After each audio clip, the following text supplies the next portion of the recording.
Bonjour les étudiants et bienvenue à cette leçon de l'unité 7, une leçon d'orthographe et pronunciación. Hola chicos y bienvenidos a esta clase de pronunciación y ortografía de la unidad 7. Dans la leçon d'aujourd'hui, on va voir un sujet très intéressant et très important pour la prononciation espagnole. Il s'agit de l'accent tonique. Donc, d'abord, on va voir les notions de base et puis après, on va aborder les règles générales. En la clase de hoy vamos a ver un tema muy importante y muy interesante dentro de la pronunciación española, como es el acento tónico. Primero vamos a ver las nociones básicas y luego abordaremos las reglas generales. Chaque mot est composé d'une ou plusieurs syllabes. Prenons des exemples. Pan, on voit que on n'a qu'une syllabe. Coche, coche, on a deux syllabes. Regalo, regalo, on en a trois syllabes.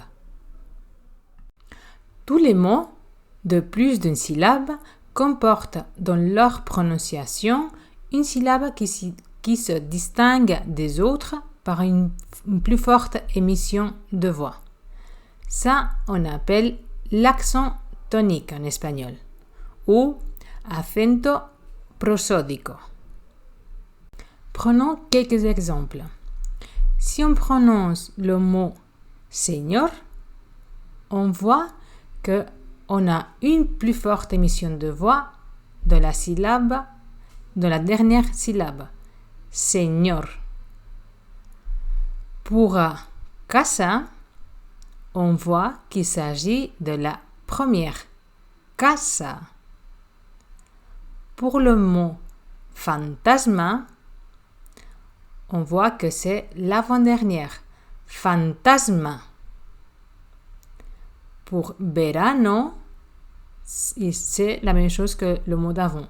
Verano, l'avant-dernière. Et puis caracol, on voit que c'est la dernière. Caracol. Mais on doit aussi savoir que dans un mot, on a des syllabes toniques, celles qu'on vient de voir, ou atones. Donc, prenons un exemple.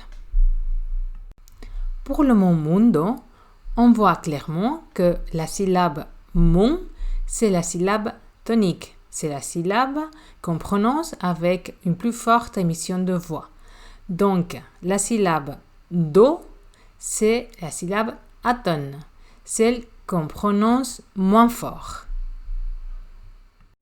Normalement, en espagnol, il n'y a qu'une seule syllabe tonique dans chaque mot, sauf dans les adverbes qui se terminent par mente. Par exemple, dans rapidamente, on a les syllabes ra et puis men. Rapidamente. Pour le mot tranquillamente, on a la syllabe qui et men. Tranquillamente. Et puis finalement, pour le mot facilmente, on a les syllabes fa et men. Facilmente. Quant à l'accent graphique, ce n'est que dans certaines syllabes toniques qu'un tilde, un accent, doit être placé. En espagnol, il existe un seul type d'accent écrit ou tilde. C'est comme l'accent aigu en français.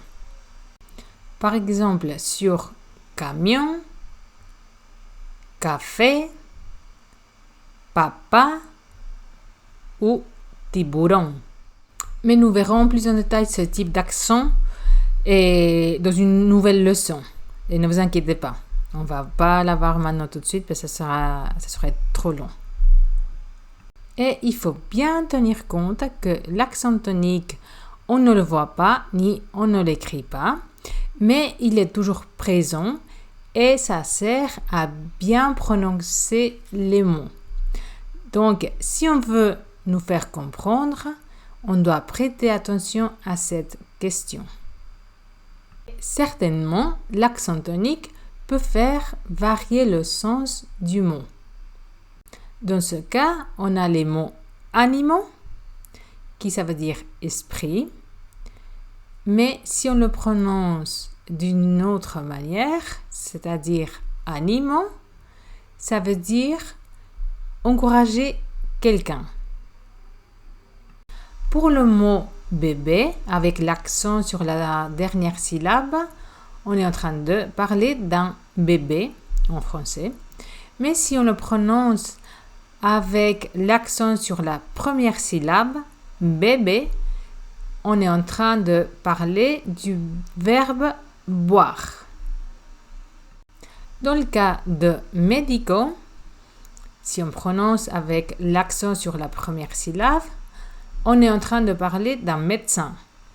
Mais si on dit médico avec l'accent sur la avant-dernière syllabe, on est en train de parler du verbe soigner. Un habito avec l'accent sur la première syllabe, on est en train de parler d'une habitude. Mais si on dit habito, on est en train de parler du verbe habiter. Alors, comme je viens de dire, il faut bien faire attention à la prononciation parce que le sens des mots peut varier. Passons maintenant aux règles générales. Les mots terminés par une voyelle ou par les consonnes N ou S, l'accent tonique tombe généralement sur l'avant-dernière syllabe.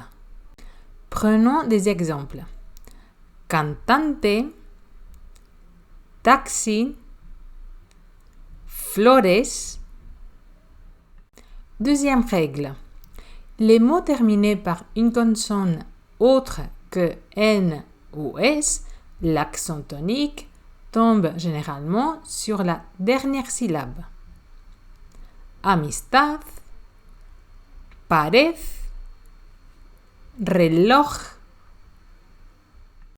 Généralement, l'accent tonique d'un nom, d'un pronom ou d'un adjectif est toujours sur la même syllabe, qu'il soit au féminin ou au masculin, au pluriel ou au singulier. C'est-à-dire français, francesa, portugais, portuguesa, pared, paredes, fácil, fáciles, examen, exámenes. Cependant, il y a des cas où cette règle n'est pas respectée. Ce sont les mots suivants.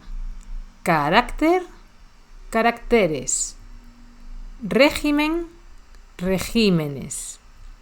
Espécimen, espécimenes. Et jusqu'ici la leçon d'aujourd'hui.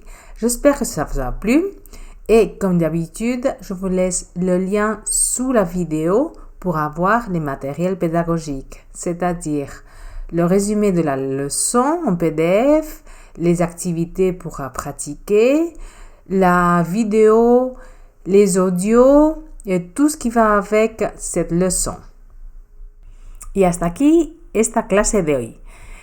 Como siempre, os dejo el enlace debajo del vídeo para que podáis descargar todos los materiales pedagógicos de esta unidad, bueno, en este caso de esta lección, como son la explicación de la lección en PDF, las actividades, el vídeo, la presentación y todo lo que concierne esta clase de hoy. Et je vous souhaite de très bonnes vacances d'été et on se revoit à la rentrée. Profitez bien! Y aprovecho para felicitaros unas buenas vacaciones de verano y nos vemos a la vuelta de las vacaciones. ¡Disfrutad del veranito!